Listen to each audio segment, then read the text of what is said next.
guys, how are you doing? For those who don't know me, I'm Maurice Otieno, Executive Director at Baraza Media Lab. I'm super excited to have this first lunch and learn with somebody whom I do respect and envy a lot and follow a lot on his platform, LinkedIn. And it was very important for us to have this first session for our community. As you can see, it's purely Baraza members. Just to understand the power of LinkedIn. Mostly creatives, we do not want to engage a lot with this platform, but there are some good that can come out of it. And just to a little whisper is that this actually is coming to life because one of our members voiced it on my ears some time back. He's here, Pau. And he said he's a photographer, he's a script writer, he's renowned within the creative space. But one thing he told me is like, hey, he utilizes LinkedIn a lot, you know? And it's his secret weapon. So now I just wanted to bring out his secret weapon to everyone so that you can know why and what he uses. To do. Just brought competition to just you. Like that. But I also take this opportunity to introduce Stewart Samkange. His fun fact about him, he's not from Kenya, but he probably owns a part of Kenya that most Kenyans don't own. He has a house in Nyahururu. That's the first thing I discovered about him. I was like, what? You're more Kenyan than I am. But also he's been within and around Kenya for a while. And I'm super excited to have him here. He works for LinkedIn, based out of Dublin. And I'm excited to see that also your daughter has come in today. So that's a good thing. And she's also a creative. So he's going to share with us basically what opportunities are there within that platform, you know, and how can we utilize it best. And to add a bit of, icing on the top is that we also have our very own and very able Marcus Olang taking pictures back there for people who want to, make their LinkedIn look nice. So if you grab some time and go there, yes, good one, Marcus. If you want, go there and take a picture and let's make our LinkedIn look nice, right? So thank you so much. Without further ado, I'd like to welcome Stewart. Please, a round of applause. Good afternoon, and how are you? Good afternoon. Is it too late to say Happy New Year? No, so Happy New Year to you, and welcome to this session. Sorry? The year begins this month. I like it. And it's absolutely time to shine. It's time to shine as a creative. And today's session is going to be about helping you build out your professional brand story. Whether you're looking to get jobs, whether you're looking to be independent as an entrepreneur, whether you're looking to connect with other creatives or connect with those that can buy your product, services, or your solutions. I think we got the screen up, it's working. My name has been put up on the screen. Originally from Zimbabwe, 100% export quality beef from Zimbabwe, all 100 kgs of it. So I've been with LinkedIn now for the last 4 years. The region I get to cover is huge.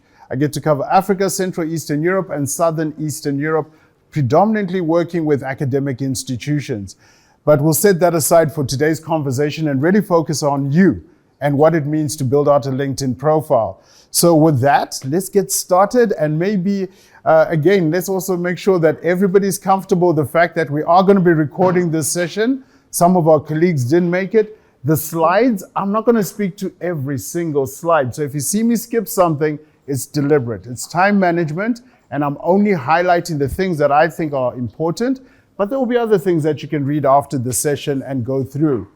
Essentially, what we're going to cover is, of course, demystify LinkedIn, because all of us have our own impression of what LinkedIn is. Maybe we should start right there in terms of what is LinkedIn? Who wants to take a guess on what is LinkedIn? First hand up, let's see. Job search engine. Okay, so I reward those who participate, those who came here to sit back. Oh, it's going to be a cold, lonely ride for you. So there you are, something for your phone. Oh yeah, oh no, that hand came up late. So LinkedIn is a place where we can go to find jobs. LinkedIn is a place where we can be found. LinkedIn, excuse me, please can I have some water? LinkedIn is a place where we can go connect, network. She's my daughter, it's safe.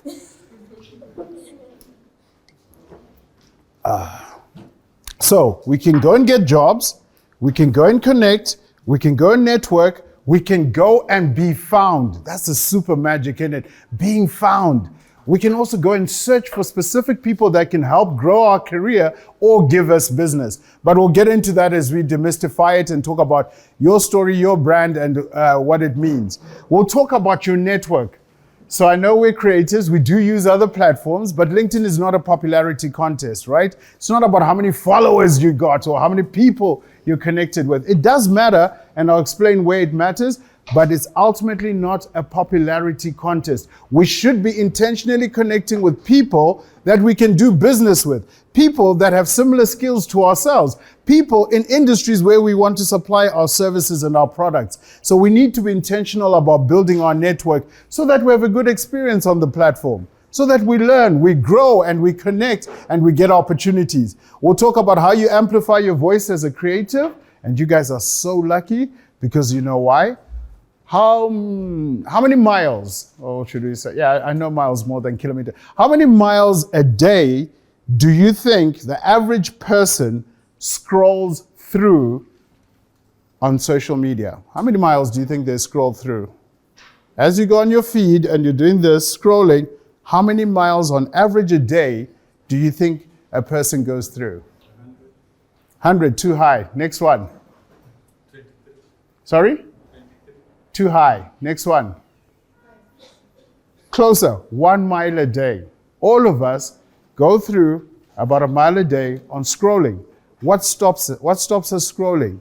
What stops us scrolling is images, authentic images. No disrespect to our professional photographer, but the human eye somehow has now been trained to tell what is a camera-ready image that's coming from a professional photographer, and instinctively it says, they're trying to sell me something, or this is coming from an organization, whereas the images that we take with our phones, authentically, with our customers, with our products, with our solutions, those are the ones that make people stop. The minute you see a photograph that looks a little bit skew and there's some activity, it doesn't look like a setup, that authentic content is what resonates. So for today, your challenge is, as we do this session, take photographs. Take photographs afterwards with your colleagues. Digital content doesn't rot. You might not post it today, but you'll definitely find a purpose for it later on. And later on, some of you might then go into a flourishing career and you're thinking back, oh yeah, we went to Baraza together. I can bring up that photograph right now. So those are some of the things we're going to talk about. We'll also answer your questions on things like LinkedIn Premium. So why LinkedIn? Like we said already, this is already covered. Most of it is that ultimately this is the place where the world's professionals are. And what does that representation look like? First of all, it's companies. 59 million companies. These are the people you want to do business with. They're on LinkedIn. What's more, 900 million professionals. What does it mean to you? It means these are people you can do business with. These are people you can do background research to understand, as I'm going to pitch, who am I pitching to? What's their background? What are the things they volunteered on? What are the things they care about? What kind of educational background have they had? That will all set the tone when you're pitching your product or your solutions. And what's more, for those who haven't built profiles, that 900 million means you can go and look at other people's profiles and say, how have they told their story? What language have they used? Is that a reflection of me as an individual? And if it is, what words can I borrow and bring into my profile, right? And particularly for those who are looking for jobs. What's more, LinkedIn, as we all know, has jobs. Who has ever had a job here on LinkedIn? Hands up. I'll stop and I'll leave now if none of you have ever had a job. Who knows someone who's had a job on LinkedIn? Okay, so we reward, guys. Yeah, interaction. I can't be all up here standing and talking to myself. So I will reward interactive participation, but let's carry on. What's more, on LinkedIn, of course, when people put in their profiles, we get to see what skills they have and companies get to see that.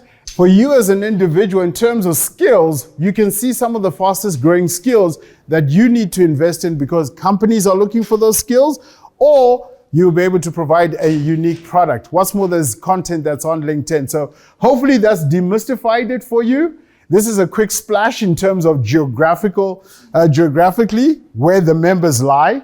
Of course, as creatives, our work is not only restricted to Kenya. We're representing and we're working with organizations that are global. So when you do content, this is the potential reach and spread across the different geographies where LinkedIn members are. What's more, why LinkedIn? We are the most trusted platform. Year on year, from a review perspective, Business Insider reviews all the platforms out there. The most trusted platform consistently for the last 5 years is LinkedIn. You have not heard of data hacking, data loss. You have not heard of other unscrupulous things. Why?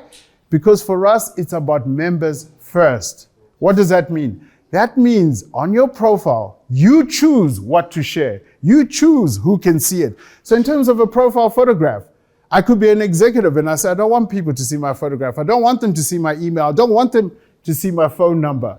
I only want those who are connected with me to see my education, or those who are connected with me to see my volunteer experience. So everything on your profile, you control. LinkedIn, if we had to think of a beautiful car, give me some names of beautiful cars here. The best car, the dream car that you'd love to have. What? What car do you want to drive? Wow. What car do you want to drive? Porsche. 911, okay. What car? Sorry, Lamborghini. Okay. So if we got these cars, right? Before we drive, what would be the first thing we'll do? Some suggestions? Nah, we'll take a selfie so that everybody sees us. What's wrong with you guys? No, I'm kidding. The first thing before we drive that car is we're going to make sure we're comfortable. We're going to adjust the seat so that it's nice and laid back, or at least so that people can see me. I'm going to put on music and make sure it's loud so that you can see me. No, but we're going to do things to make sure we're comfortable, right? Same thing with your LinkedIn profile. Before you start editing it today, one of the things you want to do is go into your settings and choose what people can see. If you're not ready to show the world and you're still working on it, you can choose to hide your profile or content on your profile. And then when you've finished editing it, you can make it available for everyone. Right. As we start this, let me make it clear. There's no such thing as a perfect profile. Can we say that together? On 3. There's no such thing as a perfect profile. It doesn't exist. What exists are great profiles. And that's what we're going to be learning today, how to create a great profile. Your profile will evolve. LinkedIn is the digital billboard story of you. You are creatives. You are going to change. You're going to learn new skills. You're going to want to work in new industries. This is where you get to dynamically tell your story. It's not a CV. It's not a resume. It is not a static document. Right, in terms of your profile, what are the things that are important and why do we have our profiles? Of course, we create our profiles to tell the world the things we're most passionate about, but we're using a professional tone in terms of what we're passionate about. We know that the audience on LinkedIn is either working professionals or other professionals that are looking to grow. So in terms of LinkedIn, we want to tell the world, of course, what expertise we have. So I know you're creatives. You have images, you have videos, you have other sites that you have curated for yourself. On LinkedIn, you're giving people the single source where they can find you. So those who hire, those who buy services, procurement, finance, etc., they're on LinkedIn. Now you could be on another platform for creatives, but how would they find you? So go to where your audience is. Next, it also gives you the opportunity, of course, to align to your career goals. You can see other people that can become your virtual mentors. You can connect with people that can help grow you. You can join groups for creatives in Kenya or in digital media or whatever your area of specialization is. Those are the things that are going to help you grow. I encourage you to join groups. There's over 1.5 million of them. When I talk to students, I tell them, as you join groups, it's not about asking for jobs. It's about learning the language, right? It's learning the challenges, understanding the opportunities, understanding what you can take from someone who's doing something in America and do it for a similar client here in Kenya. It's about testing concepts. LinkedIn is a place where you can get free business consultancy advice. So you join a group of creatives. It's a global group. Guys, I had a concept. I was going to do this, this, and this. Hypothetically, do you guys see any flaws or challenges with my proposition? people on LinkedIn, professionals, want to give you advice because everybody wants to look smart, right? So you can grow as a professional by joining groups, by sharing your ideas, and of course, by respecting other people's perspectives, right? Because it's a place where we got professionals. What's more, you get to share your own perspective. I tell people, and I say this all the time, every single day you have an opportunity to be a student. Every single day you have an opportunity to be a teacher. So what did you learn today? Right now, in this session, you can have something to post, something that will enable your network. Unlike other social media platforms, LinkedIn is a professional network and a platform. On this one, if you want to grow, if you want to really build a credible network and live rent-free in the minds of those who can hire you, give you jobs, etc., do you know what you need to share? Content that's educational, content that's empowering, content that is engaging, content that allows someone to dream big and excites them. That's the content that's going to help you grow on this platform, is content that builds your community and your network. What's more, the more you share content around a given topic that you're passionate about, or I read an article, here's my opinion of what this means in Kenya, the more you share that, you're building your credibility. Give you a personal testimony here. I've worked for Microsoft, IBM, LinkedIn, SAP, SuccessFactors, and Oracle. 4 of those jobs I didn't even apply for. 4 of those jobs, somebody recommended me, and they didn't even tell me. I don't know who got me the job at LinkedIn. They told the people at LinkedIn, said, have you seen that guy in Africa, sitting in Kenya, Nairobi, who keeps posting content about talent, HR, people, skills, jobs, etc.? And that's how, when LinkedIn was flying in here, they said, do you want to meet? And I'm a cheap date, had breakfast at the Radisson. I said, yes, I'll come. And then I left. And now I miss Kenya. That's why I'm back, right? So in terms of credibility, you want other people to recommend you, right? And that's why, from a credibility, let me give you a pro tip. If you look at my profile, it's got a black and white photograph, and I know we're doing images at the back there. Again, think of things like, there's a lot of content, there's a lot of people on LinkedIn. When I share my content, what's going to make me stand out? So I've got a black and white photo because I want people to say, there's a guy I know, hold on. As they scroll quickly, remember they're looking for the black and white. We see color every day, so black and white sticks out, right? So it's those small, subtle things where you say, yes, I'm getting a great photo sitting there, but people are going to look at me on the phone. I'll be like, who's that guy? Yeah, I don't recognize you. But if we have a clear profile photo of a headshot, then it becomes easier to say, I know someone who can help you. I know the person. So in terms of building up our professional credibility, we can put our certificates, we can put images, we can put PDFs, we can put videos, we can put links to external sites that we have that help attest to what it is that we delivered, what we can provide. All right, and of course you will have some examples. So I'd put in some examples here of a web designer, how they tell their story. But like I said, you're going to get the slides and you're able to go through it afterwards. So here's a classic example. Of course, we're not going to read through it in terms of how you articulate your passion. For those who are looking for jobs, my encouragement for you is first look at the jobs that you want, you aspire for. What language are they using? How do you borrow some of that terminology and language and build it into your profile? Because the reality is when a recruiter is searching, chances are they're going to use those same words, right? And if your profile has some of those words, certifications, and skills that are used in that industry, then you're more likely to be found. Remember, LinkedIn is not about you going in and tarmacking, as the expression is in Kenya. It's really about the solution helping you get identified for opportunities that you need. Any questions so far as I take a water break? Any questions thus far? No, we good? Everybody clear? Bored? Disengaged? Yeah, I'm just seeing static faces looking at me here, and you're the creatives. Yes. We're with you. That's what I wanted to hear. As an industry thought leader, to cut the question short, if you build up your credibility, no matter what that company was looking for in terms of some of the benchmarks, if there's enough people who either work there or in the industry who are recommending you, trust me, you then get the opportunity. So in terms of your profile, what the difference is from a CV is that, of course, This is not a static document. A CV or resume, you typically create that for one company or one job or one opportunity. This speaks to the world at large. So again, in terms of our thinking, we need to be broad.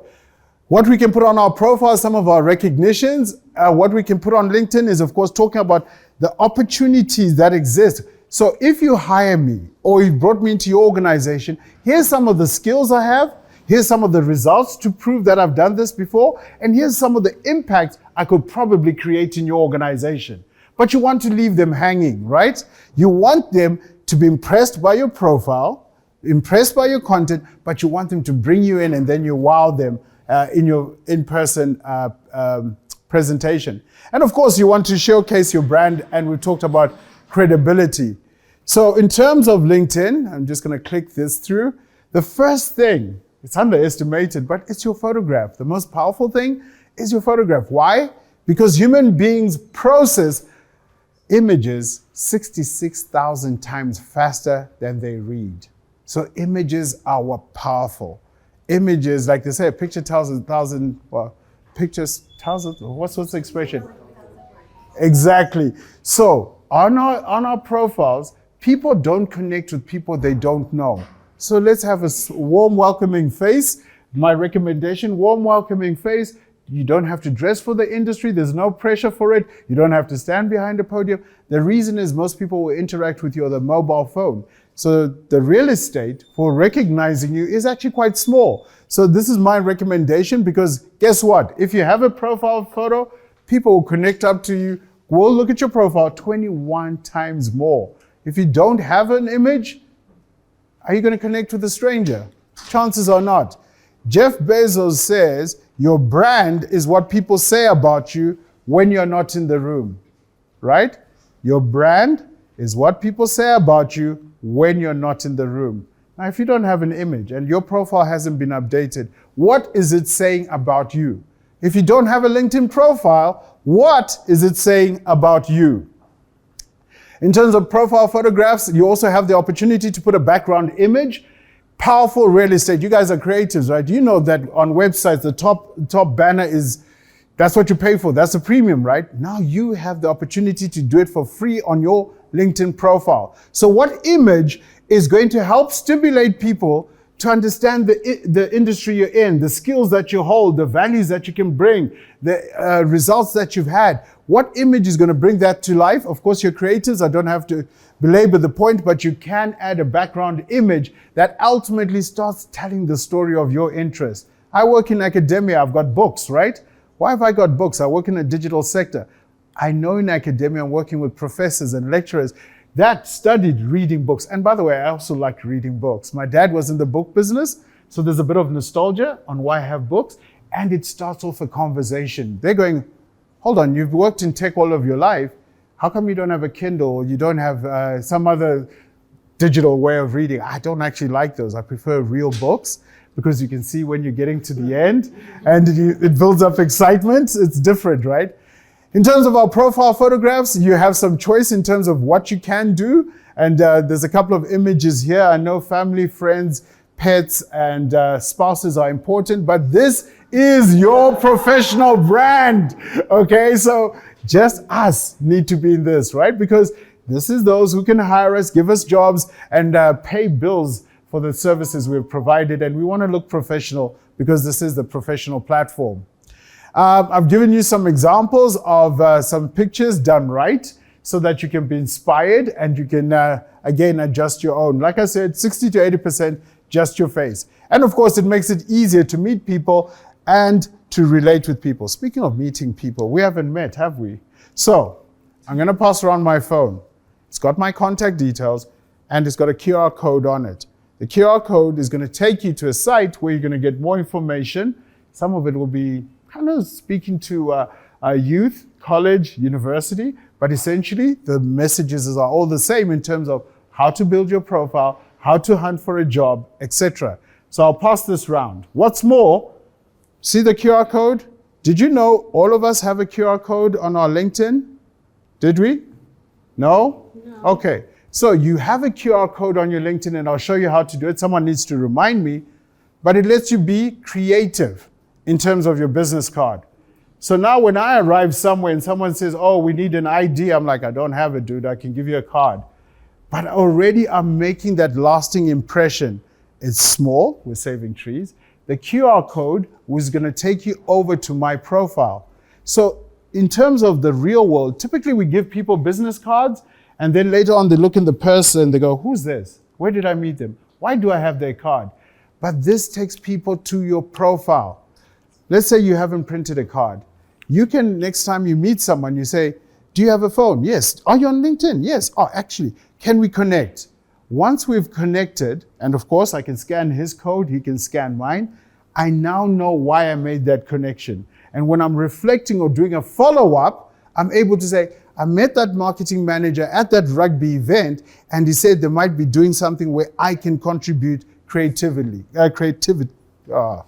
I'm going to shrub. I'm African. Forgive me. Right. So take a photograph. There you are. Pass it on so that you can pick up those details afterwards. All right. What else can we do on LinkedIn? LinkedIn is a global platform. The jobs, the opportunities we're looking for are not just in Kenya. So people might struggle to pronounce our names. So on LinkedIn, make it easy for the world. You can take your phone and you can do a quick recording on how to pronounce your name. If you're sensitive about, how people pronounce it, or if you want to make it easier, it is a global platform. So record your name, make it easier. What's more, you guys are creatives and you have all this amazing equipment. You can actually record a short welcome video. Welcome to my profile. I'm a digital marketer. I specialize in animation. I help companies increase their sales. Check out my profile for more information. Looking forward to hearing from you. Yeah? Nice and easy. I'm Stewart, based out in Kenya, but I've done work for companies in Japan, whatever. It's a conversation that you build, and you can change it as often as you need to. That's why I said it's the digital billboard story of you. Now, did you guys know this feature exists? Typically, this is when people clap and, when they learn something. Oh, thank you. Stop it. All right. So what else, right? So I'll give you some tips on what not to say. Again, it is a professional platform. The language we use matters. And of course, it's a representation of our own brand. And remember, on LinkedIn, let's be authentic. Let's not lie. The people we know, the people we went to school with, the people we've worked with, they're all connected with us on LinkedIn. And if we lie, they call us out. So I'm not going to go through the example. You will be able to watch it later on. Of course, being in a diversity-friendly world, of course, you have the opportunity to authentically identify yourself should you choose on the platform. What's more, in terms of the platform, if right now you were to search for me, one of the things you'll see is the photograph and a headline. My headline says that I work with colleges and university to help them with employability. It's a bit of a short story. So you can use your headline, knowing that people are going to see that first. You can either have your professional title, or you can say what impact and results you bring to the world of work. So you'll see over the 900 million profiles out there, how people have told their story. Some who are looking for jobs tend to put in a formal official title, or you could say what impact you have in the world of work. In terms of creating a summarized headline, you can put in you're a software engineer, you can put in your industry terminology, what you do, and maybe what your passions or your key skills are. It's not an autobiography. We're keeping it professional. We're saying when someone looks at my profile, the first thing I want them to learn is I'm in animation and I'm based out in Kenya and I'm available to assist. In terms of industry, it's important for you to put in your industry because up to 300,000 times a week, people will do searches based on industry. So if you haven't specified your industry correctly, recruiters, hiring managers, and those looking for creatives are going to miss you in that. So in terms of a profile, ideally, as you can see, here's an example. He's put in his name, put in his how his name is pronounced and his pronouns. He said he's an account executive at Zoom, currently also an athlete. Happiness is face-to-face. Let's Zoom. So he's told his story. He's already told you what he does. He's told you he's an athlete. So that brings in the human side. As much as LinkedIn is a professional network, people start thinking, oh, I should be dull, boring, like those wazers in the briefcase, tie. No. You can still tell a dynamic and an interesting story on LinkedIn about yourself. Maya Angelou says, people will forget what you said, people will forget what you did, but people will not forget how you made them feel. I got it. Oh, I want to reward you for that. I can see my readers in here. Some of you are like, what is he quoting? Who's Maya Angelou? So, to make people feel, cheers bro, to make people feel who we are. He's told us he's an athlete. So already, as a hiring manager, I've got a point of connection. So what do you do in athletics? How long have you been doing it? Were you ever in a team? Were you ever in a school team? Were you ever captain, etc.? So we're already beginning to know who he is as a person. Make sure, of course, that if you're working in an institution or a company right now, that the logo shows. Put in your education so that people can associate you as alumni of that school. Sometimes people, when they're looking for talent, they say, I'm going to look at my old school first and see who we can hire. What's more, we can see also, like I said, LinkedIn's not a popularity contest. On anyone's profile, maximum it will say is 500 connections. Even though my connections are more, it will say 500. We're trying to detract from that whole thing where people randomly connect with everyone. We want you to have a good experience. In fact, did you know that feed on your LinkedIn, it's informed by the companies you follow, the people you're connected to, and the people that you follow. So if today you're not waking up, what's the first thing you reach out for when you wake up? The water. You guys aren't married. I reach out to my wife first, okay? Then I reach for the phone, right? And when Oh, you don't do that yet? Not in Kenya. When you reach out to your phone, it should not be for social media where you spend time. It should be for professional media where you invest time to grow. You invest time to grow your business and, of course, to sell your products and solutions. So it will tell you 500 people. You can choose what information to put that people can see. And as I said, if you want, you can put your email, your phone number. It's really up to you. Your date of birth is all up to you. You protect and you choose it. What's more, you can also use your LinkedIn profile to apply for jobs, to save it as a PDF or a CV or a resume if someone is asking. So if you keep your profile up to date, you're doing half of the work for yourself so that you can share it with the world at large. What's more, if someone was looking at this profile, they could go and give kudos. That's where we recognize each other. It's important that we endorse and we give each other recommendations. But I'm not saying let's trade them. That's cheesy, that's cheap. So it's not sitting and saying, if you write one for me, I'll write one for you. No, it's intentionally saying, I worked with you, you mentored me, you coached me, you gave me a job 10 years back, whatever it is, remember I did this project and I exhibited these skills. Do you mind writing this short summary on LinkedIn so that people see it as a recommendation? And you can even send me the text. Hey, Stewart, just to remind you, I helped run the session at Baraza where we had 50 people in the room. I orchestrated that. Please, could you recommend me for project management skills?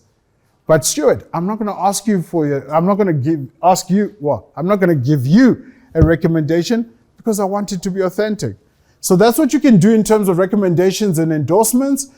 You can, of course, request people to give you recommendations. And when you request, remind someone, make it easy for them. We worked together, 1997 or whatever it was, worked on this project. I delivered this. These are the skills I want you to highlight. In fact, I've typed a small paragraph. If you're happy with that, please just add that on my profile. Then it comes back to you. When someone adds it, you choose and say, well, spelling mistakes, or they talked about a skill I don't have, or they missed out something. You can send it back to the person and they can edit it. Then you add it onto your profile. On LinkedIn, it's great to be recognized, but it's also good to recognize other people. Because when recruiters look at our profiles, remember they're looking for human beings? So if you're going to come and join our creative team at the bank, we want you to celebrate, to be mentored, to be coached by other people, right? So if on LinkedIn you're just receiving recommendations and you're not giving, what does that say about you? Probably selfish, right? So as much as you seek to get, also seek to give. and be authentic about it. And think back those that have brought you impact as you've journeyed in your career. Any questions? And that had to come from my daughter, the toughest questions. So on LinkedIn, use your authentic name. That's what people know you about. They don't know you as Pure Rambles. They know you as Fiona. So use your real name, because those we studied with, those that have interacted with us in our journey will probably know that name. So when they search, we want to be found by that. Again, if we are going to seek to go into employment, it's very rare for an HR manager to actually call you through for an interview if you've got a funky, cool name that you call yourself on Instagram. So what I would recommend is that, yes, use your full name and have an opportunity to put in the name that you use on other platforms where people can find your other content. What's more, you can add links to your profile to say, if you want to learn more, I have a site or I have another social media presence. So I would say don't create, which is also what students tend to ask, what if I create 2 profiles? Well, then you're making the world confused. They're beginning to wonder which is the real you and which is not the real you. Others also say, well, before I became a creative, I was working in a bank. So that makes me look stiff and boring. Should I put that on my profile? Yes, every experience, delivering pizza, working in a pub, volunteering somewhere, put those all in, because ultimately it's a test to your credibility and it fills in the gaps of what you were doing during those years. If I looked at your profile and there's a 3-year gap and you're not there to speak for yourself, I'm beginning to wonder what was happening in those 3 years. Yeah? Were you locked up? Don't know, maybe. But that's how we are as human beings, right? We make up things, we help justify things in our heads. So ideally, make sure that you've filled in the gaps and you've told the story. On LinkedIn, you can even go further and say, well, after COVID, I started looking after my grandma because there's nobody else to do it. So I stopped working for 2 years. You can actually find a place where you can put that story in. And then, of course, recruiters and those who hire you will begin to understand. What's more, as an individual, there's certain things that are available to you to fine-tune your profile. So we're going to be looking at those in terms of, first of all, the analytics. So getting to understand, when I post on LinkedIn, who's reading it? What industries are they in? What sort of titles? What geographies? Because that will inform you where your future opportunity exists. You might be targeting certain titles, certain geographies, but whenever you're posting content, it's not reaching them. So maybe you should be using different hashtags. Maybe you should be connecting with different groups.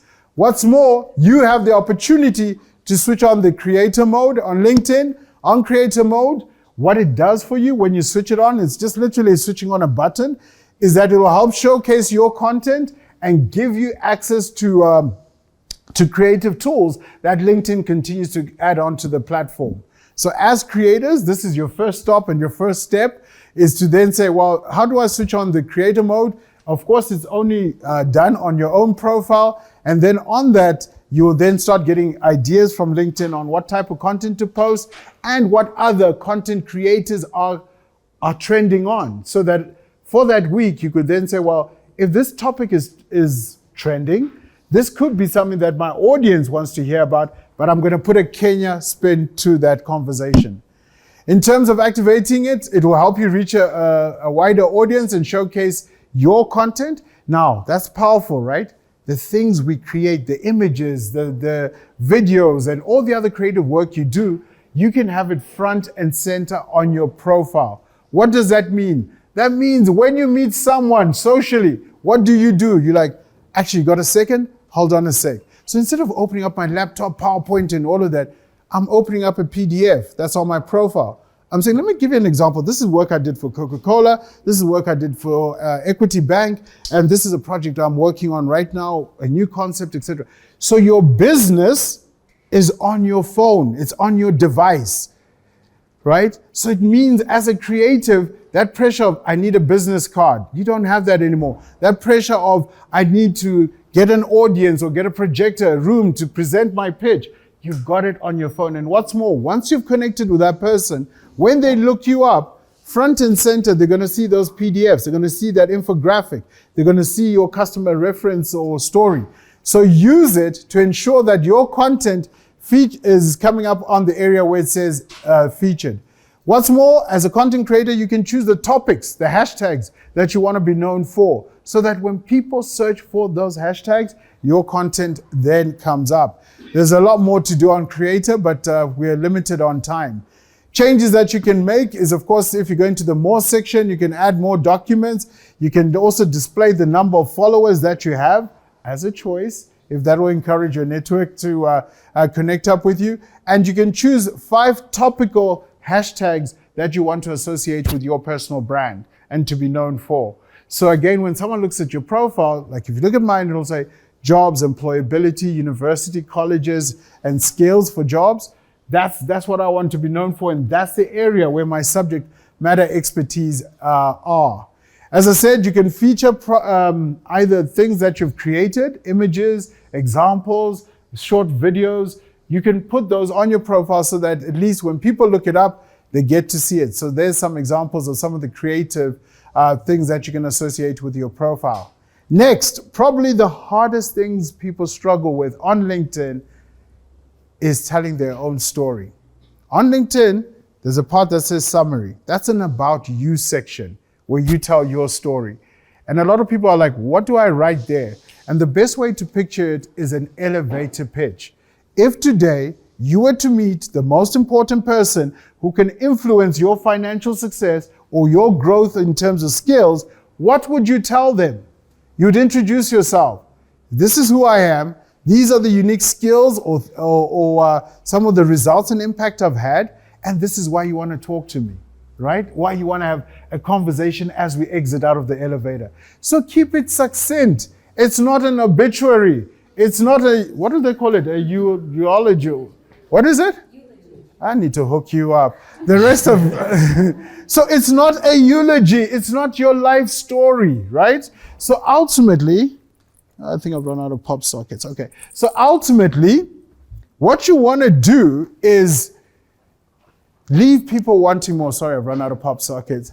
Leave people wanting more, right? And please don't make the mistake of writing it in third person context. Stewart is a great worker. He's a committed employee. It's your profile, right? So write it, own it. When hiring managers look at profiles, they spend 40% of the time just reading the about section. So what can you do? If you're in the job market, look at the job descriptions, right? Then come back and say, okay, how do I tell the story that I have these skills? I've had this experience. I've had these types of results, or I'm growing in this space. How do I tell the story that I want to work in financial sector? What's the language they use? But how do I authentically tell it as an individual? What am I saying to people when they come to my profile in terms of why I'm on LinkedIn, what I want to learn, and what I can do for you? Because remember, it's a place where we go to exchange. So in terms of drafting out your elevator pitch, we said there's 900 million profiles on LinkedIn. Look at how other people have told this story. Don't cut and paste. Maybe borrow a word or two, but don't cut and paste the entire thing, right? Keep it short, keep it motivational, talk about results and impact, because that's what matters in the world of business, right? If those of you are looking to go commercial, it's about results and impact. What's more, you could use industry or job terminology that will help you. And remember, LinkedIn is the digital billboard story of you. It's not static. Today you want to work in hospitality, you want to work in Kenya. Tomorrow you want to work in telcos, or you want to work in Hollywood, in Los Angeles. Tell the story here in that short summary. Dynamically change it. Your career, your aspirations, your ambitions will change every day, as they do in my life. But there's a constant in terms of who you are and what matters to you. So tell that short story in of course, your profile and your about section. What else can you do? Keep it short, keep it simple. Bring in a little bit of your outside of work, right? So if you're a hiker, for example, or you ride mountain bikes or whatever it is you do, add it in so that it tells the story of you. And if there is a gap in your career, maybe you could put in a line or two there and say, I took a sabbatical to invest in myself, to learn these skills, so I'm ready for the new industries. So that's where you get to tell it in your about section. Yeah, I know we said let's be succinct, but let's not be too succinct. I said we want to leave people wanting more. So tell enough to get people to want to meet up with you. Any questions as we go along? Anybody bored? This will be the time to put up the hand. Morris, you're bored. Get out. So they will search everything on your profile. Human beings tend to spend more time on the about section. They kind of look at your education very quickly. They spend time on your about section and your skills. What skills and certifications do you have? The fact that you have a university degree, okay, good, well done. But what specific skills do you have on search engine optimization that I need in my company today so that I can bring you through? But good question. In terms of work experience, like I said, I work with colleges and universities. Students will tell me, I don't have any work experience. Well, you need to think back. When have you ever set up an enterprise for yourself? So today you might be working independently. That's work experience. You might have helped in a family business. You might have done an internship. Remember, I said everything on your profile is searchable. So in terms of work experience, think openly around the experiences you've had. Tell the story, even if they're from different industries. Tell the story. So you set up your company. It failed. But we're not telling a story of failure. We're telling a story of, I set up an organization. This is the value that we were providing and the impact we're looking for. And I did this between the year 2011 and 2013. In the interview, let them ask you the question. So what happened to this company? We see you as CEO. You say, okay, so I learned that I needed processes, or that I needed capital, or that I needed technology to take my dream further. So the things that I learned when I was running my company for the last 3 years, those are some of the skills I'm going to bring into this role if you give me the opportunity to work here, because I've actually had working experience in terms of managing budgets, hiring people, interacting with customers. That tells a great story. In your head today, you might be reflecting and saying, that thing failed. I did badly. But there's a positive line to it. So tell your detailed story. Like we said, everything is searchable. Maybe use some of the language and the terminology from the industry that you're looking to go into. Have the opportunity again, when you're putting in that role, to say whether it was full-time, part-time, employment, volunteering, etc., so that you demystify it for people. At the same time, when you're putting in your work experience, the first thing is tell people who that company is. And how do you tell people who that company is? You look on their website. What's the first 3 lines they say about themselves? We're a multi-million-dollar organization in the food industry supplying globally. Take some of that. So I worked for Nestle, who are blah, blah, blah, blah. My specific role was to do this. And the impact and the results I had were, and the skills I learned that are unique are, when you've put that in, and the reason why you're putting it in, because if you say relationship manager in this example, people know what an account manager is, what a relationship manager does. But you want to highlight the unique skills, impact, and results that you brought into that environment. What's more, as I said to you earlier on, if you've had a career break, right? So maybe you're looking after someone who wasn't well, or you went on paternity, maternity leave, or COVID made you start making cakes and you moved out of the industry for a while and you're now coming back. Well, you have the opportunity to tell that story on LinkedIn in terms of when you took a career break and, of course, what you were doing during that time. Your education is important. So why is it important? You want to be associated with your school alumni. So when you go into your profiles and you're putting in education, make sure the logo of your school comes up. So the best way to do it, if you went to St. Paul's University, is maybe you type St. Paul and type in the letter U. Then let LinkedIn surface the university name or any other institutions that have a similar name. Click and accept that one. Because when we abbreviate, take for that example, St. Paul's University, I could have typed in the full word Saint, I could have put ST, I could have put ST with a full stop.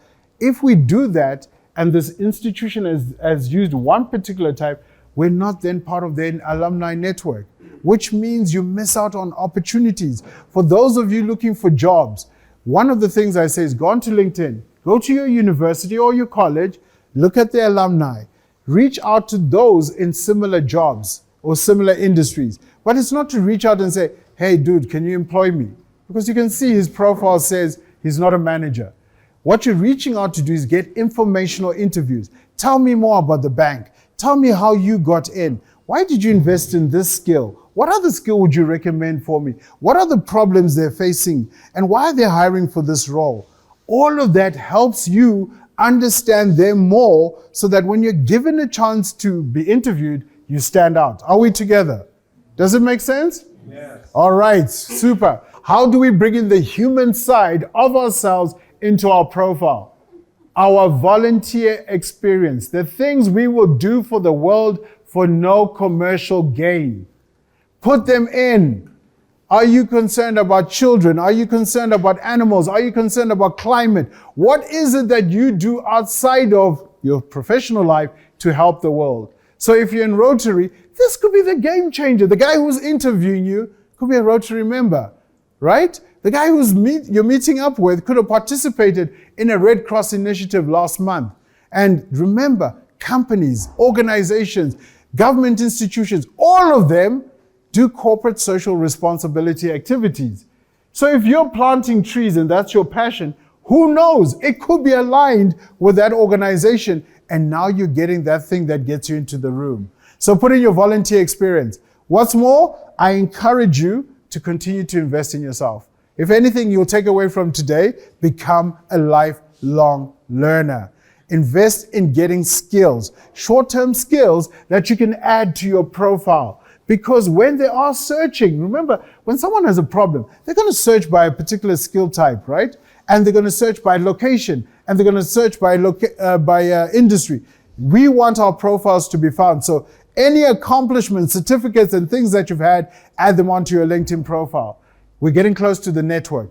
Our network, the people we're connected with, guess what they can do? They can endorse us, right? They're helping the world understand that we have credibility around a certain topic. When people endorse us, it increases the chances of us being found by 17%. So what do you do on your profile? Go put in the skills you think you hold, or at least you know you hold, right?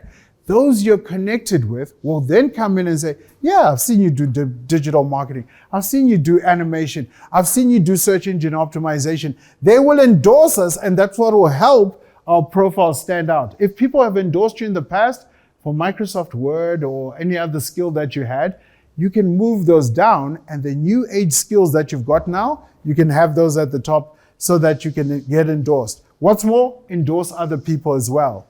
Recommendations, I've probably spoken about this. You can request recommendations, and when you request, remind the person, this is who I was, this is what I was doing, this is what I did for you. Here's the 3 skills that I'm asking you to highlight, and by the way, I've typed it for you, please just cut and paste. And then they do it.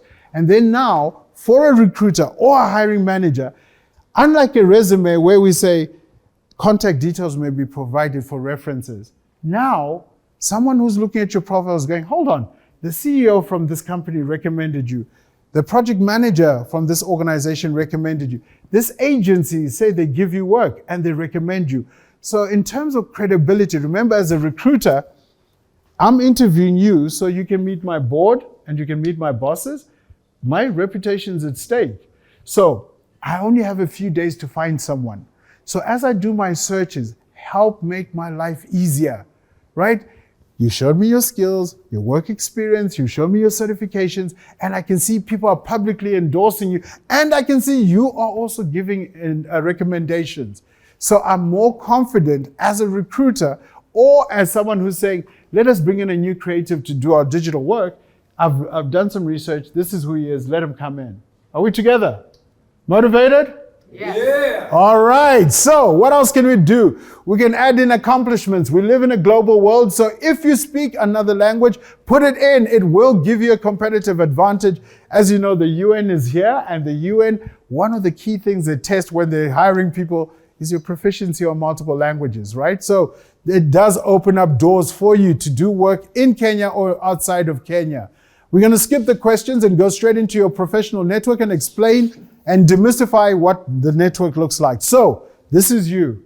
You've changed quite a lot from what you look like right now, but this is you. Right, your first degree connections are people we're connected with. What can we do with our first degree connections? Well, we can add more people, right? We can connect and click to connect, but we can also just click to connect and give people a reason to connect with us. Hi, I met you at this event, or I'm looking to connect up with you to learn more about this, or I'm looking to have a virtual coffee with you. Give people a reason to connect. When I just see connections and there's no justification, I'm like, I'll look at that later. It's human, right? Because we're receiving a lot of this. In terms of first degree connections, these are the people who can endorse you. Second degree connections can't. Let's go on. First degree connections, as you can see here, these will be the people who can give you recommendations for jobs. Did you know that when you are recommended for a job, you're 50% more likely to get it, as opposed to someone who's not being recommended for a role? In terms of course, reaching out to people, like I said, you can reach out to people and give them a reason to connect. Not just going outright and say, I need a job. Are you hiring? You're on LinkedIn, you can see the jobs. Reach out, give someone a compelling reason to want to connect with you. Then, those people we know also know other people. Those become our second degree connections. When you post content on LinkedIn, I encourage you to look at those little numbers. When people are interacting with my content, are they first degree or second degree connections? And if they're second degree connections, maybe I should connect up with them. Because the truth is, if I ask my sister for a job, she probably knows the same people I know, and our network is limited. But if I ask my sister's neighbor's cousin's brother, I'm more likely to get that job. And that's where our second and our third degree connections come in handy, because they're outside of our traditional network and they know things and know people that we don't know. So it's important for you to build out that network. The last network is probably people outside of your scope, people you haven't interacted with or haven't interacted with people you know. However, intentionally build your network. And as you intentionally build your network, refresh your network.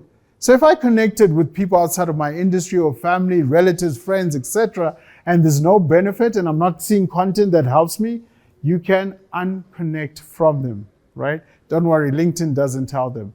So you can unconnect from them, and then you'll be able to get good quality content because the people you're connected to are in your same industry. What's more, executives. Yeah, so we want to position ourselves for Saatchi and Saatchi or whichever company it is. Instead of reaching out and saying, let's connect, and they don't know me and they won't connect and then I'll have a sad experience, I can follow those people and I'll be able to see all the content that they share on LinkedIn and be able to interact with it. And of course, if you really want to make impact with someone, read their content, engage with their content, add your perspective to their content, because that's what will then make the person curious and go, who is this guy or girl who keeps, interacting with my content? What's more, LinkedIn will give you some suggestions around people that you can connect up with. What's more, you can search for people based on certain filters, so by location, by industry, as you look to expand and grow your network. For those of you who are looking for jobs, on your profile, remember we talked about a headline? So that headline, you don't have to say, I'm unemployed, I'm looking for a job. Don't have to do that. What you can do on your profile, there's what we say open to work. If you go and click on the open to work, you can say the jobs that you want to work for, the jobs in terms of titles that you'll be keen on. You can then also specify the locations, and you can specify if you're looking for full-time work, volunteer work, or you're looking for remote work or temporary work. Now, you can choose who gets to see that you're open for work. You can tell the whole world that you're open for work, or only people with the LinkedIn recruiter license can see this portion. So it's up to you, and you can dynamically change it. That's why I was saying earlier on about location. Don't say location New York. You want to go work in New York, right? So location currently is Nairobi. But in my open to work, I have said I will consider these geographies, these jobs, and these titles. So there is a place where you can tell that story and make it easier. And of course, we're going to give you analytics that say, since you've activated this open to work, how many people are looking at your profile? Are there recruiters? Are there individuals? And of course, what messages the recruiters have been sending through to you. In terms of those of you who are looking for jobs, there's certain things you can do in terms of making your job search a lot easier. We can use filters. You can, again, when you're on LinkedIn, look at people that are posting. You will see a banner, a purple one under someone's name, written, "We are hiring." That can give you an indication that someone is looking to hire and that there's an opportunity for you. Again, what's more, what you can do is, let me just see here. If you're looking for customers as well, as an independent creative, on your profile, you can say the types of services you provide. So you could say as an individual, I provide digital marketing services. I do it in this location, or I can work remotely. And also I allow people to make direct requests so that I can give them quotations. So there's nothing stopping you from starting up your entrepreneurship drive as an individual. What's more, on LinkedIn, in terms of the fact that you are creatives, your customers are not likely, or may not, come out here to this premises for a meeting with you. You might meet them in their place. But you also have the opportunity to do virtual meetings with them and use video meetings that are embedded in LinkedIn to engage your customers. So on the same platform, you can schedule a meeting and have a discussion with a prospective client. What's more, we're going to integrate onto the messaging, the ability for you to send video message, voice messages, and of course see when people have read them. So new capabilities are coming in. Would you like me to continue and finish off, or would you like to stop for a question? Choice is yours. We're nearly done. We're finished? All right, super. In terms of building thought leadership, like we said, LinkedIn is not just create a profile, it's also about building your thought leadership and also getting opinions from other people. So what can you do on LinkedIn? As you know, we can all post updates. I was at this event, I learned about this, here's a hashtag, here's the person that I've tagged. That we can do. As people interact with it, it continues to be on the network. When people stop interacting, it moves away from their feed. What we can do in terms of posterity is to then say, I want to publish an article, a small article based on the things people ask me all the time. How's my rate card calculated? What kind of work? What are the stages of getting work approved by me, and what's my delivery turnaround? You can have that written as a published article.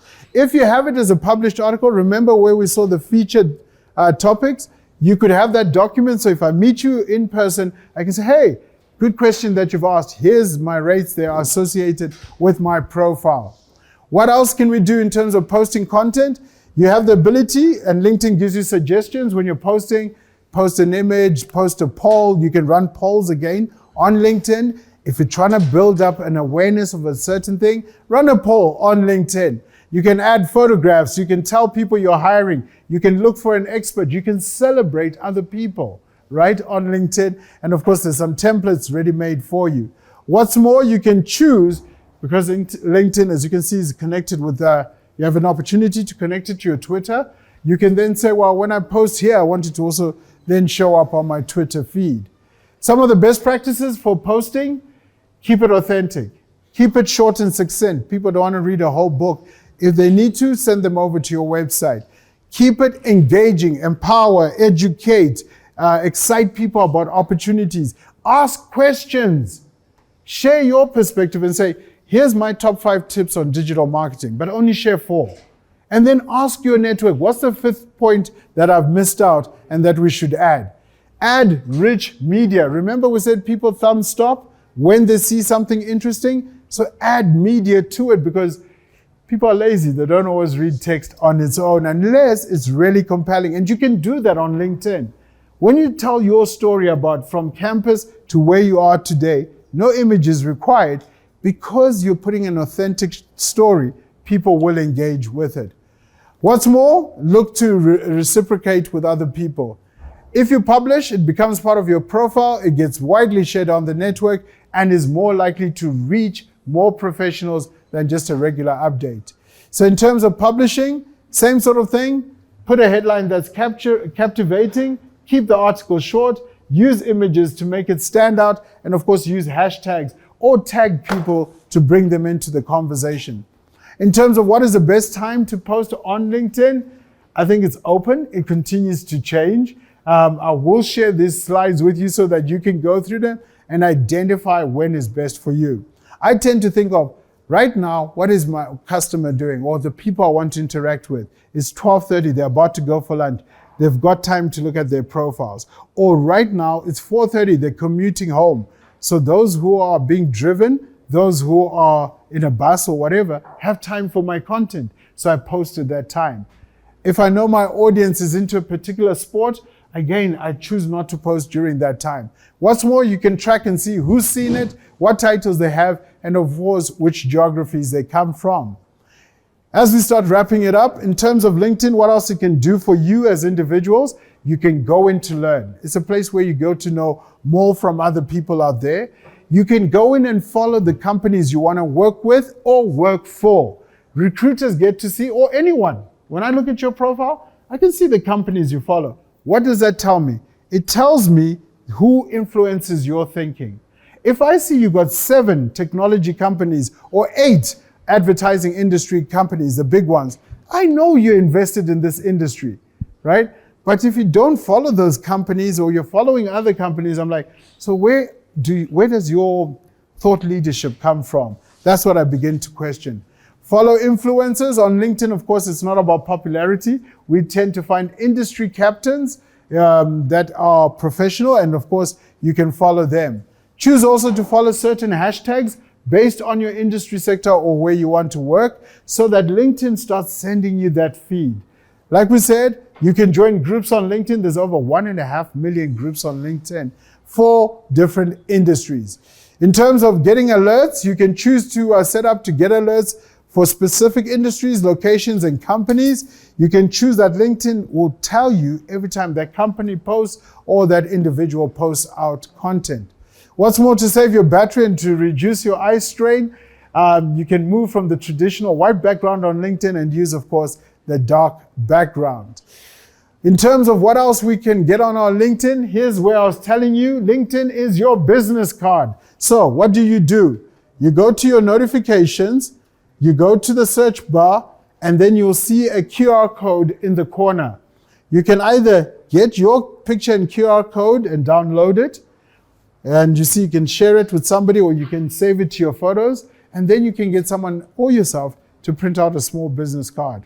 That will redirect people through to your profile, or just scan and they pick up your details. What's more, on LinkedIn, you can check out your social selling index in terms of the impact and the people that you're influencing. You can look at this on a regular basis as you see if you're having impact.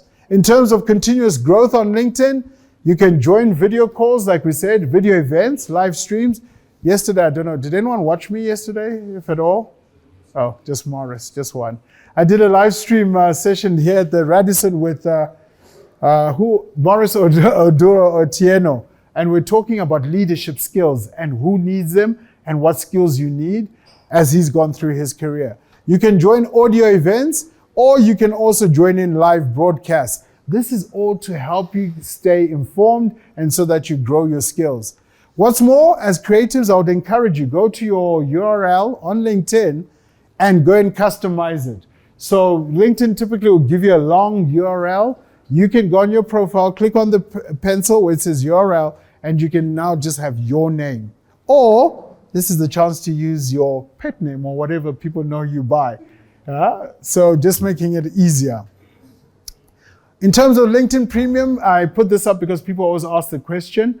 I get adverts for LinkedIn Premium. Should I not invest? LinkedIn Premium is to give you a competitive advantage. Give you an example. There's different types of premium. There's premium for business, so that you get insights into organizations if you're looking to do business. There's premium for careers. So let's say you're looking for a job. What it's going to tell you is, hey, I see you're looking at this job.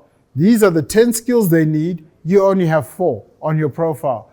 Add the other ones, or do additional studying and add those. For this job you're applying for, 10 people have applied. 3 are from India, 2 are from Uganda, and the rest are from Kenya. The highest level of qualification they have is this. So that ultimately you're now deciding, should I apply or not apply? We don't want you wasting your time on the platform. So what Premium essentially does, it gives you access to LinkedIn Learning, and there's over 18,000 courses. Our courses are in 3 libraries: technology, creative, and business, right? So 18,000 courses. If you sign up for LinkedIn Premium, you have access to those courses. Like I said, if we add the courses onto our profile, we're 9% more likely to be shortlisted. If we do a skills assessment on AutoCAD and we add that to the digital badge to our profile, we're 20% more likely to be found. So that's a 29% advantage if we want to be discovered for opportunities. So you have an opportunity to sign up for it for 30 days and to try it. And if you don't like it, well, that's all good. What's more, this session we've run today, Rock Your Profile, it is available for free. We've unlocked it. You can get onto LinkedIn Learning and you can do the Rock Your Profile course done by Lauren, who is a colleague. So with that, you're going to get the recording. That's the end of the session. I don't know if you have any other additional questions. Yes. What trends? Sorry. Yes. My name is Andrew Balongo Pere. I'm a creative. I focus on creating content. Right. And what have you seen in terms of the trajectory of companies focusing on content production, or the content creator role being more marketable or being focused on vis-a-vis the usual careers, tech, what have you? Well, companies are definitely leveraging LinkedIn more post the COVID lockdown that we had, because they saw that, for example, in an organization, I might be trying to communicate with my employees. There's a lot going on in that in-mail. But they said, where do our employees go out of choice and consume content? And where do they trust that content? So for companies, they're seeing LinkedIn as the place and the voice where it held some credibility, right? So they're using that to communicate. In terms of engagement on the platform as well, companies have learned that we need to tell stories, great stories. And we need to tell those stories in places where the professionals are going to find jobs, learn, network, and grow. So there's a lot of growth in that area. In terms of the content and the storytelling, it needs to dynamically change. You can't just write out a piece of content and expect people to read it. It's now bringing in the video, bringing in the shorts, bringing in interactive discussions, bringing in the webinars and the audio sessions. So there is a growth towards that, towards people voluntarily getting onto the platform to consume, to engage, to empower. Yeah. Oh, and since you said that you're in charge of the African, I think you said, since you're in charge of the African and European locations, who are the African companies that you've seen that are embracing this and are leading from the data? Plenty. It's too much. So we run a session. He was asking which are the top companies embracing the creative side of things and leveraging LinkedIn. We run a top companies report. So again, just search on LinkedIn, top companies, and we go by location: Kenya, Nigeria, South Africa, or you can look at it from a global perspective. So just search top companies on LinkedIn. Look it up on LinkedIn, of course, or on Twitter as well, and other platforms. And you'll see the organizations where we've said they're seeing growth, they're creating impact. And on top of it, we have, of course, a publishing team in LinkedIn. So there's an editorial team.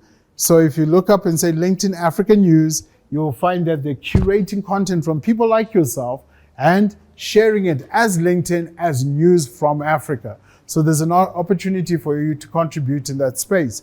Likewise, if you wanted to become a LinkedIn instructor, we're looking for diverse voices to interact on the platform. So you'd create a video. Once you've created your video and you've shown LinkedIn that you understand this topic or that you have subject matter expertise, then you will go into our studios and create content. So there's opportunities there. Yeah, so it depends on the content you're sharing, using the industry hashtags, looking to educate, looking to empower, looking to engage people in a conversation. It shouldn't be one directional. Ultimately, what you seek for is to post something controversial, not controversial, something that will invoke people to think, something that will challenge people, and then for them to start interacting with you. When they start interacting with you, what you're going to find is that you're not forced to post out as much content after all. It's probably one area you're posting, but there's a lively conversation going on. And you're now mining it to say, who is the person, which industry, why do they feel so strongly about this, and how do I tell my story? How do I build my credibility? It's also so that's on posting updates, right? Engage, empower, excite, and of course, tag and use hashtags, right? On publishing, that's powerful because it remains with your profile. As a creative as well, you can choose to feature certain articles, topics, documents, or infographics that will help you get that credibility with the industry and also help you socialize when you meet someone. This is what I do. This is what I'm great at. What's more, on LinkedIn, you can host, as a creative, you can host an audio-only discussion. So maybe you're not yet comfortable on video, you can do it just on audio, right? That's the option you have, is do audio, do live events, or participate in other people's events. What's more, of course, on LinkedIn, you have the ability I talked about infographics, videos, hashtags, updates, publishing. You can interview people. There's so many ways for you to build up that credibility. But it starts off with you posting content that helps people. Posting content where you're interacting with people. Posting content and using either an industry hashtag or having your own hashtag. Like if you follow my content, you'll see every time I post, I say it's time to shine. In fact, I think that's the first thing I said today, right? It's time to shine. It's time to shine as a creative. It's time to shine as an entrepreneur. It's time to shine as Africa, because we have all these challenges that you and I can solve for, right? So for me, in terms of a hashtag, I'm always trying to get people to resonate around now is the time. We've never had it so good in the world to have so much access to technology, so much access to information, and so much opportunity to tell our story, to impact, to create results, and of course, to inspire other people. So I hope that answers it. Yes, sir. So maybe to back up the question. Yeah. My name is Koyo. I'm a content creator. I think he wanted a round of applause. You guys kept quiet. He kind of looked around like, isn't anyone going to clap? There's the mic. So Maurice says, I need to, oh wow, I get a mic, honey. Okay. Oh, sorry. So maybe I should stand. So yes, let me introduce myself. My name is Koyo. Is this meant to be on the speakers or is this for the mic? This is yes, girl, I'm the content creator. So yes, my name is Koyo. I am a musician. I am the content creator, as Maurice advises me to say. And thank you for the session. Wonderful. You're welcome. I'm going to shower you with prizes until I get a gift. So watch out for that. This is a tuko. So my question is on, I want to maybe piggyback on what Jerry was asking. And mine is on audience building, because I believe that's, I guess, our angle as content creators. We want an audience. And I guess the bigger the pool, the bigger the magic. Mm-hmm. And so my question is on, one, this is technology. So we are dealing with algorithms, right? So maybe from that point of view of algorithms, how is it set up on your end? And then how can creatives sort of curate, not to really compete, but to like work with the algorithm, so that then you get more eyes and more, I guess, to get more engagement. Mm-hmm. And maybe what are some of the best practices for creatives, and maybe which other I guess we all have our own creatives which we aspire to, create like, right. But maybe are there some people you would like to recommend? No. Yes, and then great hair, more compliments. So how do you build an audience? We've covered actually some of that, right? Great question. So it's the content we're sharing, when we're sharing it, and how we're reacting to other people's perspective. The hashtags are powerful. Like you said, it's an algorithm. When we use certain hashtags, we know certain audiences are going to follow that. When we join certain groups, and the groups could be our peers, or the groups could be the type of people that give me work, the type of people that would hire me or buy my products and solutions. When I go into there and I have a vested objective of understanding them better and shaping my message to resonate to the challenges and the struggles that they're having, then they're more likely to engage with me. What's more, again, getting eyes on my content comes from me having some authenticity. So when I take a photograph with a client or someone I've done work for, that helps other people to believe. When other people start talking about what I'm doing and tagging me, that also helps people. When we do things for no gain, right? So like I said, for me, I think I got 5 E's that I call them of LinkedIn. So educate, most powerful one. Engage, get people talking and sharing opinions. Excite people about what's possible. So I only had X, but I was able to do Y. That also gets people excited about what is possible. Edutainment, right? So on Friday or Sunday, what can I share that's reflective, that will educate will educate people, but will come as a form of entertainment? One of the people that used to really do it well was Bob Collymore. Do you remember him?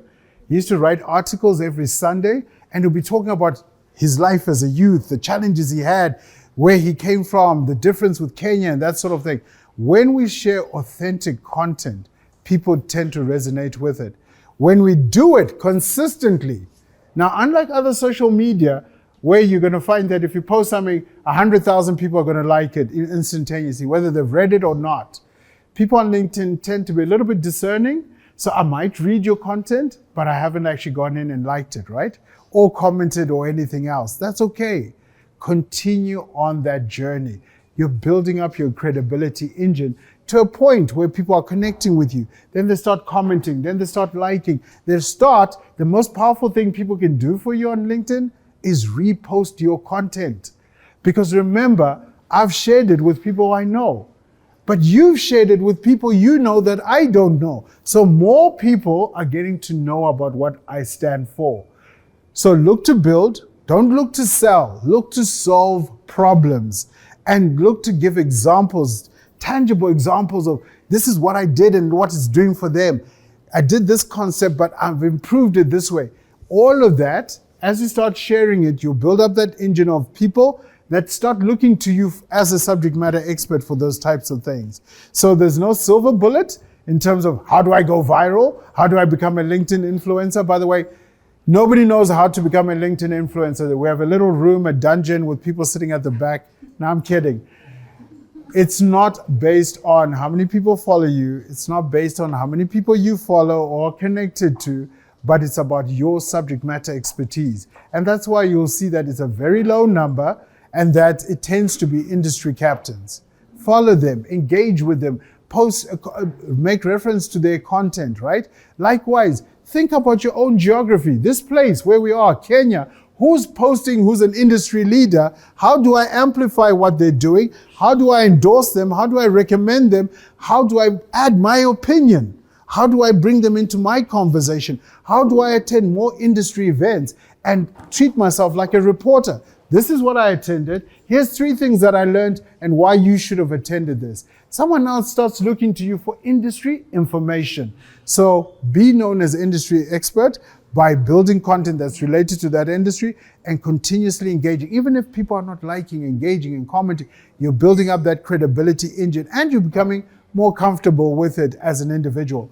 On LinkedIn, like I said, people will read your content. They may not necessarily like it or show reactions, but you can see how many people have read it. It says impressions, which geographies, which jobs, and which titles. Next question. Content creation is open to everyone. It's something that you can enable on your profile so that we can give you access to the tools and the insights that help you, and also share with you what topics are trending, what suggested topics you should be engaging on. So no, you don't get paid for it, but it does give you an added advantage. Like we said, you can feature articles on your profile, and you can tell people what hashtags they can follow you on for specific information. So it gives you that advantage. 2 areas you can search. So one, switch on your creator mode, activate that, and LinkedIn will start sending you those suggestions and start showing you some of the topics that are trending so that you can jump on that bandwagon, like you said. The alternative is, of course, to follow a LinkedIn. If you're looking to engage people, of course, in Africa, you can follow in the LinkedIn Africa news and sort of see what are the topics they're talking about, what are they seeing as trends, so you can jump onto that as well. Ultimately, of course, for the rest who are creatives, they'll tend to follow certain hashtags related with the sector. But of course, if you're a journalist, your interest and your interest will be much broader. But I would say use the LinkedIn African News, and we also have it for different geography. As I said, we brought in journalists like yourself, editorial people, to then help curate this content, which should be about what news matters for professionals, how it's impacting them and their ability to sell, to have jobs, to grow, etc.